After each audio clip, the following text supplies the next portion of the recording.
Bonjour, mesdames et messieurs de la presse. En ce jour de dimanche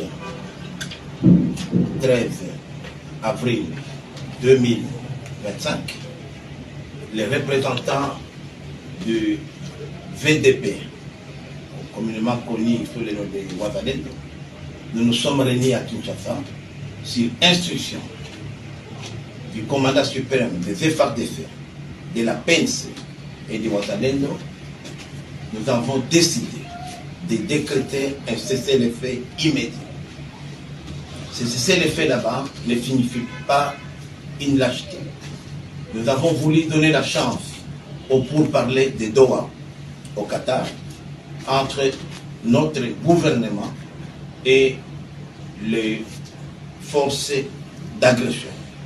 Comme vous le savez très bien, les premiers pourparlers n'ont pas pu aboutir et nous avons dit nous ne voulons pas porter la responsabilité d'un échec quelconque. Mais nous serons très vigilants à tel point qu'à toute attaque, nous allons riposter. Et le cessez-le-feu prendra effet immédiat le 13 avril 2024 à partir de minuit. Donc, tous les Wazalendo, tous les VDP sont impliqués aujourd'hui dans les pourparlers de Doha.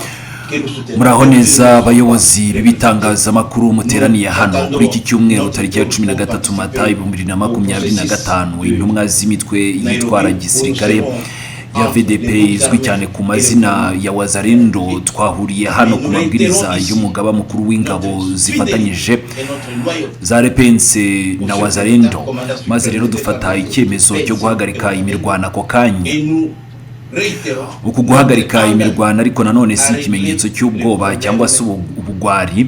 Twifuje guha amahirwe rwose ibiganiro birimo kubera i Qatar hagati ya leta yacu n'imitwe y'abadutera. Nk'uko rero mubizi neza, ibiganiro bya mbere ntibyagenze uko twabyifuzaga, ariko natwe nitwifuza rwose gukomeza kugirwaho uruhare mu gutsindwa kw'ibiganiro cyangwa se ngo ibiganiro bibe byazacika intege tubigizemo uruhare.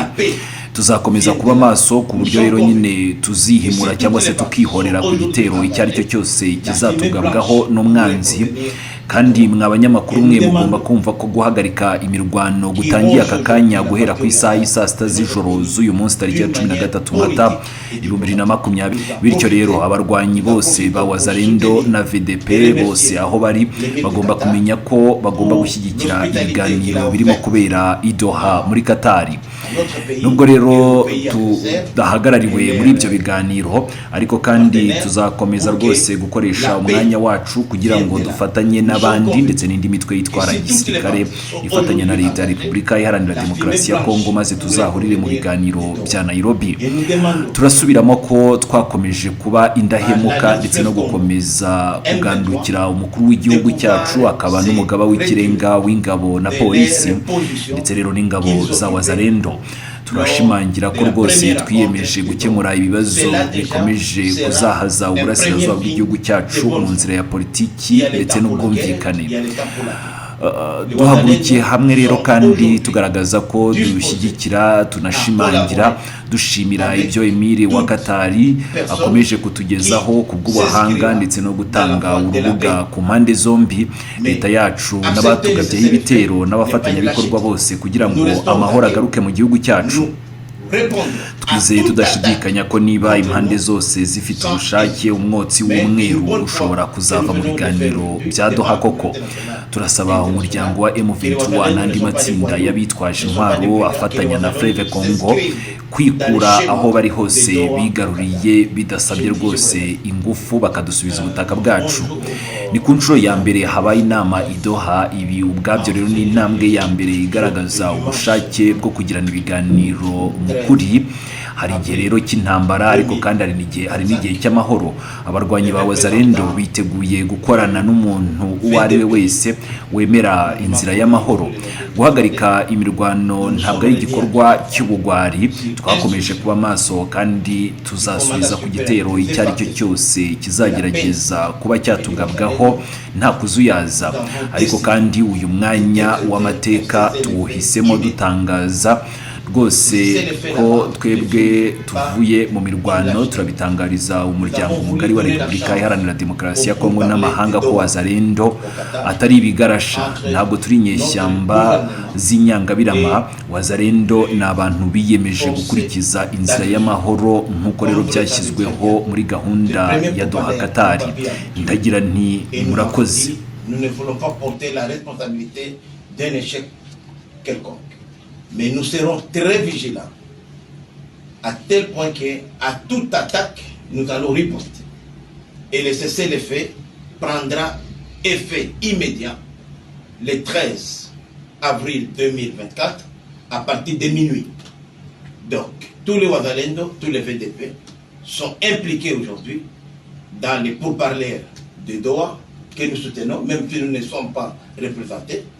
Nous attendons notre tour pour participer au processus de Nairobi, où nous serons entre les groupes armés et le gouvernement de la République.